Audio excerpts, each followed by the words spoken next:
नमस्कार किसान भाइयों, मेरा नाम अश्वनी श्रीवास्तव है। मैं रिलायंस फाउंडेशन पटना से बात कर रहा हूँ। आज हम लोग लंपी स्किन बीमारी से संबंधित विषय में हम लोग बात करें। तो अभी जैसे हम लोग के साथ डॉक्टर सर जुड़े हुए हैं।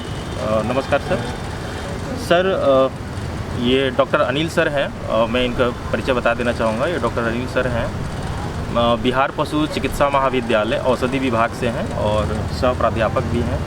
तो सर जैसा कि हम लोग लंपी स्किन बीमारी के बारे में अभी तक लक्षण और कारक के बारे में जान पाए हैं, क्या कारण है, क्या लक्षण है, तो सर कैसे उसका बचाव करेंगे? लंपी रोग से बचाव के लिए क्या क्या करना चाहिए ताकि हमारा पशु जो है संक्रमित ना हो सके।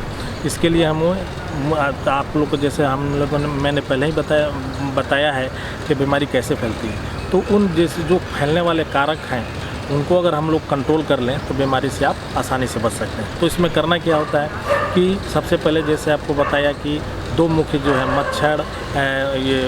मच्छर हैं और टिक्स जो हैं, इनको आपको आपके बाड़े में जहाँ पशु आप रखते हैं वहाँ पर नहीं आने देना है। तो इसलिए सबसे इम्पोर्टेंट टिक्स को आप हमेशा सबसे, चूँकि बताया कि टिक्स के यह रोग फैलता है, तो आप सबसे पहले क्या करें कि जब भी आपको लगे कि आप ये होने वाली है तो जो भी पशु हैं तो एक सबसे साधारण औषधि आती है नियोमैक, आइवरमेक्टिन का इंजेक्शन है। वो 1 ml प्रति 50 किलो बॉडी वेट के आधार पर अगर आप दे देते हैं तो कम से कम टिक्स से वो जो है पशु पे आक्रमण नहीं होगा। दूसरा चीज़ है कि आप मक्खियों से बचाव कैसे करें, तो फ्लाई रिपेलेंट घर औषधियाँ भी मिलती हैं मच्छरों को मारने के लिए, उसका भी उपयोग अपने फार्म पे यूज़ कर सकते हैं। और इसके अलावा बेस्ट और क्या होता, एक और उपाय हम लोग जो घरेलू गाँव में प्रायः लोग करते हैं किसान भाई, कि हम लोग लोबान जलाते हैं, जो धुआं करते हैं। तो धुआं करने से भी आप देखते हैं कि मक्खियों का प्रकोप जो है थोड़ा सा कम हो जाता है। तो इसमें आपको करना क्या, एक मुख्य बातों को ध्यान रखना है कि जब भी आप धुआं करें तो आप पशु को भी उसी में रखे हुए हैं और धुआं भी उसी में लगा, वैसा नहीं करना है। सर्वप्रथम आपको करना क्या है कि पहले रूम में आप धुआं रख कर लें सफिशिएंट अमाउंट, तो उसके बाद से आप पशु को बाहर आप अंदर में लगाएं, ताकि वो चूँकि धुआं है वो भी सांस में उसके जाएगा।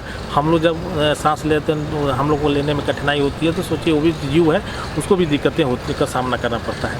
तो आप इस प्रकार से आप सिंपल धुआं भी करके आप मक्खियों के प्रकोप से आप बचा सकते हैं। तो आपको आपको ध्यान में रखना है कि टिक्स और ये मच्छरों का प्रकोप जो है ना होने पाए।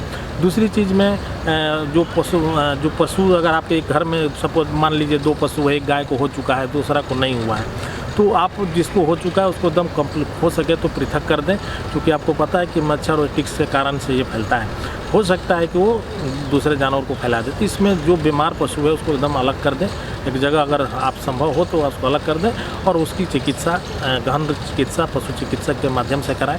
और जो पशु नहीं, जो ठीक ठाक है, उसको आप ये जो हमने औषधियाँ बताई नियोमैक, फ्लाई रिपेलेंट औषधियों का प्रयोग करके पशु बचाते हैं। कभी कभी हम लोगों ने कहीं देखा है कि मच्छरदानी का प्रयोग, हालांकि संभव नहीं है, प्रैक्टिकल नहीं है, लेकिन आप औषधियों का प्रयोग जैसे नियोमैक और ये धुआं करके इन चीज़ों को अपना कर आप जो है पशु को बचाव कर सकते हैं। साथ साथ एक बहुत महत्वपूर्ण अभी इस बीमारी के लिए जो वैक्सीनेशन टीकाकरण का जो है सरकार के माध्यम से अभी चलाई गई है, जिसका भरपूर आप लोग फ़ायदा उठाएं।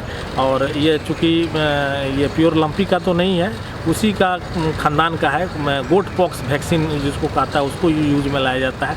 उससे भी चूँकि वायरस की सिमिलरिटी होती है लंपी से, और काऊ पॉक्स, ये कैपरी पॉक्स, गोट पॉक्स भागे से सिमिलरिटी है, जिसके कारण से वो सिमिलरिटी के कारण जो है पशु जो है उसमें इम्यूनिटी पैदा करता है, उसके अगेंस्ट में हथियार पैदा करता है, ताकि अगर वो लंपी वायरस फिर से कहीं जाएगा तो उससे पशु आपका बच जाएगा। तो इन्हीं प्रकार से आप अपने पशुओं को किसान भाई बचा सकते हैं। इस महत्वपूर्ण जानकारी को प्रदान करने के लिए सर आपको बहुत बहुत धन्यवाद। और हम किसान भाई को भी बताना चाहेंगे कि हम लोग ऐसे ही आगे भी खेती बाड़ी से संबंधित, पशुपालन से संबंधित जो भी जानकारी होगा हम आप तक ऐसे ही पहुँचाएँगे। आप सभी किसान भाइयों को